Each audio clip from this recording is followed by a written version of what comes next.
morning guys. Dito nga uli ako sa BF City kung saan magpapakarwas ako kasi may bagong tayo ng karwas dito. Para ba pagkarwas pre? Boss, magkano ba karwas? Mura lang. Nasa mga 150 lang. Alam mo na yun.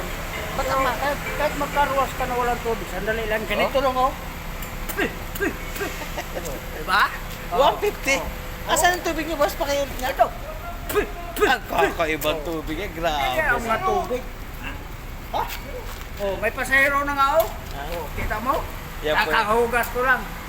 May pasahero na kagad. Yan ang tandaan ninyo. Ganun lang ang paghugas. Oh. Oh, di ba? Malinis na. Pasahero. Sir, taxi. Kamag-anak pa ni Katsu pa ito. Kung naalala niyo yung artist ng Katsu pa, ito pa yung kamag-anak niya. Pamangkin ka ba ni Katsu pa? Oh, Magiging lolo na rin. grabe. Thank you guys, thank you. Thank you for watching po. Si Katsu po nagkakarwas na lang. Grabe, akala ko naman kung ano yung karwas sinasabi niya. Grabe. Alam mo na yan. Basta mga ganito. Thank you guys.